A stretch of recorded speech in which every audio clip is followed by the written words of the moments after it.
Kamu sudah pernah lihat ini kah?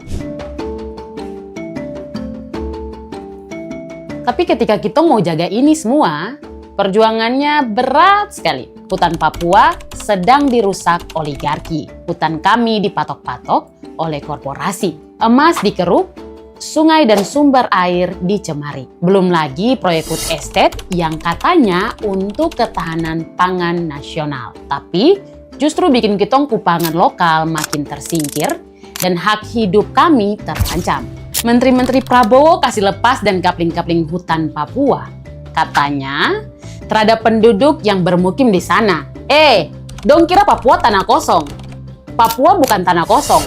Di kesempatan kali ini saya mau kasih tahu kamu soal hutan Papua. Saya Rosio, juru kampanye hutan Greenpeace Indonesia.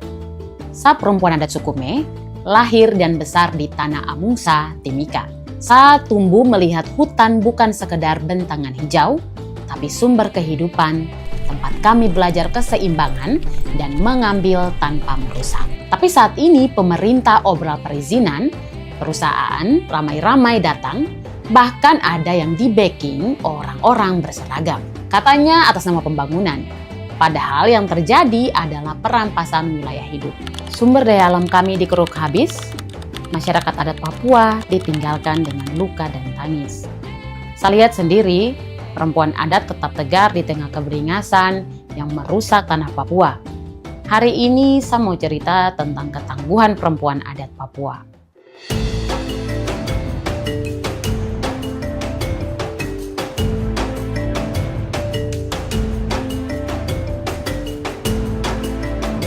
Hutan Papua adalah salah satu benteng terakhir Indonesia, bahkan dunia, dalam menghadapi krisis iklim. Bukan rahasia, hutan di Sumatera dan Kalimantan sudah rusak. Tapi apa masyarakatnya sejahtera? Banyak yang tidak tuh. Masyarakatnya malah kena kabut asap dan banjir, sementara oligarkinya berpesta. Hingga 2019, lebih dari 168.000 hektar hutan alam Papua sudah dikonversi jadi sawit, setara hampir 3 kali luas DKI Jakarta. Izin-izin itu dibilang atas nama pembangunan, tapi Greenpeace temukan pelanggaran di 25 dari 32 perusahaan yang beroperasi di sini. Bahkan nama-nama besar dari menteri sampai anggota DPR tercatat di perusahaan yang dapat izin itu. Mereka berdiri di atas tanah kami, menukar hutan dengan janji investasi. Sudah lama kitong hutan diserbu dari semua arah. Sejak 1967, perusahaan tambang emas dan tembaga raksasa beroperasi di Tanah Amume dan Kamoro tempat saya lahir. Belum lagi sawit yang ancam suku Ayu, food estate dan kebun tebu di Merauke, dan tambang nikel di Raja Ampat. Papua dikeruk alamnya, tapi masyarakatnya tetap miskin toh.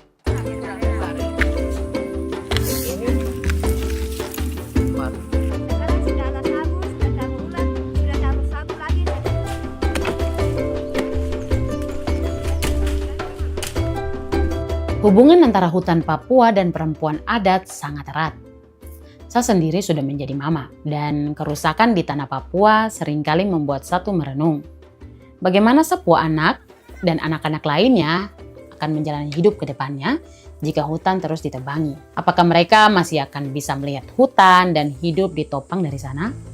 Atau akan kelaparan dan menderita dengan kehancuran yang terjadi begitu masif sekali hingga saat ini?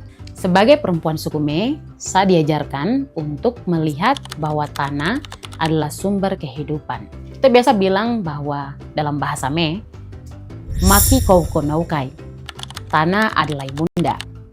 Tempat berkebun, tanah adalah warisan, sehingga tanah itu tidak boleh dijual.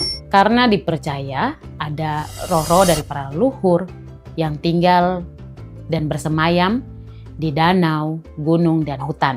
Hidup kami bergantung pada alam dan adat istiadat leluhur yang hingga hari ini sangat kental. Suku Me punya satu filosofi yang sudah ada dari kita bapak dan mama sana tentang do melihat, gai berpikir, ekowai bertindak. Filosofi ini ingin memberitahu atau mengajarkan tentang sebelum bertindak itu kita harusnya bisa berpikir apa dampak yang akan terjadi ke depannya. Pelepasan tanah terjadi di mana-mana. Orang memperjualbelikan tanah itu dengan sangat mudah sekali. Saya jadi ingat karena saya lahir dan besar di Timika. Dulu waktu saya kecil tuh ada Bapak Uskup John Philip Saklin. Bapak selalu bilang bahwa tanah itu tidak untuk diperjualbelikan. Tapi yang terjadi sekarang di Mewodide khususnya, orang sangat mudah sekali menjual tanah. Apakah dong terpikir kah soal dong punya generasi yang akan datang seperti apa? Bagaimana dong mencari pundi-pundi uang itu untuk dong punya anak dan cucunya? Mereka tidak memikirkan itu. Saya sebagai perempuan Me atau Meyagamo, saya berharap kita tetap menjadi pelita kehidupan dan berani untuk terus menyuarakan dan bicara soal tanah. Karena kalau bukan kau yang bicara, siapa lagi?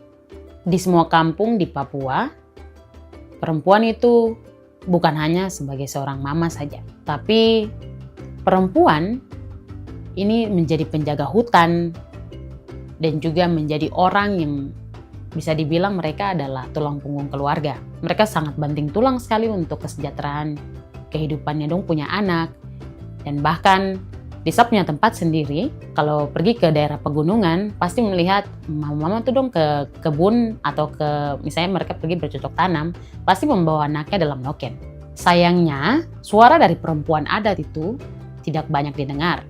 Baik dalam mereka punya honai dan dalam komunitas-komunitas adatnya, mereka sangat minim sekali dan sangat termarginalkan untuk suaranya itu terdengar. Padahal ketika hutan rusak, perempuan yang menanggung beban kehilangan segalanya. Mulai dari makanan, yang biasanya kan makan seperti ubi lah, sagu itu mulai habis dan hilang. Dan air yang dulunya jernih yang biasanya dinikmati begitu saja, tiba-tiba sudah tercemar karena limbah dan aliran-aliran sawit. Obat yang dulu hanya pergi ke hutan dan ambil begitu saja sangatlah herbal. Dan identitas budaya itu semua akan hilang begitu saja. Kalau hutan habis atau hilang, kamu bikin noken dari rafia kah? Meskipun dibikin menderita terus-terusan, masyarakat adat Papua tetap melawan. Ada yang berjuang lewat pengadilan, seperti masyarakat Auyu yang menggugat pemerintah karena izin sawit, masyarakat adat dari Merauke yang menguji pasal PSN ke Mahkamah Konstitusi, ada juga yang berjuang demi pengakuan hutan adat, seperti masyarakat adat Tehit Knasaimos. Kita anak muda juga tidak boleh diam saja. Apa yang saya dan perempuan serta anak muda Papua rasakan ternyata juga jadi pengalaman kolektif masyarakat adat di berbagai belahan bumi. September lalu, saya terlibat di acara Forest Defender Camp yang digelar Greenpeace, Bentara Papua, dan anak muda adat Knasaimos di hutan adat Knasaimos, Kampung Sira, Sorong Selatan. Anak muda adat dari Papua, Amazon, Cekungan Kongo, serta Sabah dan Sarawak berkumpul. Dari 4 hari camp itu saya dengar, ternyata tong sama-sama hadapi tantangan untuk jaga hutan agar tidak dirusak oleh korporasi. Teman-teman yang berkumpul merumuskan dan menyepakati seruan yang disebut Deklarasi Sira. Deklarasi ini menuntut para pemimpin dunia untuk perhatikan 7 isu penting. Pertama, pengakuan dan perlindungan hak. Kemudian, partisipasi bermakna dan kepemimpinan masyarakat adat, serta keadilan gender, juga penghentian kekerasan termasuk oleh militer dan perusahaan, dukungan untuk solusi yang dipimpin masyarakat adat, serta akuntabilitas global dan integritas masyarakat sipil. Dari Papua, saya akan membawa pesan dan tuntutan pemuda adat lintas negara ini ke COP30 di Belém, Brasil. COP30, barang apa itu? Jadi sebentar lagi para pemimpin dunia akan berkumpul di Brasil di pertemuan COP30 Forum Negara-Negara Anggota Konferensi Iklim PBB untuk bahas persoalan iklim. Tahun ini digelar di Belém, kota di tepi Amazon, hutan hujan besar seperti di Papua. Karena itu COP30 akan jadi COP penting dalam sejarah. Untuk pertama kalinya, dunia tak bisa lagi tutup telinga dari kenyataan ini. Bahwa tanpa masyarakat adat tidak ada solusi iklim. Karena kitorang garda terdepan pelindung hutan. Kitong ingin COP30 jadi titik balik, bukan cuma bicara tipu-tipu. Tapi mengakui peran nyata masyarakat adat, termasuk peran penting perempuan adat, pemuda adat, serta pengetahuan leluhur dalam menjaga keanekaragaman hayati dunia. Dunia mau jaga hutan tapi terlibatkan masyarakat adat? Bisa lah. Masyarakat adat harus diakui dan dilibatkan dalam tiap keputusan penting ini. Tahun ini juga ada pendanaan global baru bernama Tropical Forest Forever Facility atau TFFF. Lain kali saya jelaskan karena ini cukup bikin pusing. Intinya dana ini katanya untuk bantu masyarakat adat jaga hutan mereka. Tapi bagi kitong, bantuan bukan hanya soal uangnya, tapi soal kepercayaan yang diberikan. Jangan lagi ada solusi tipu-tipu atau dana yang dinegosiasikan tanpa dengar suara kami. Kitong yang paling tahu bagaimana menjaga hutan. Jadi, biarkan kitong menentukan sendiri bagaimana kitong cara jaga hutan. Tong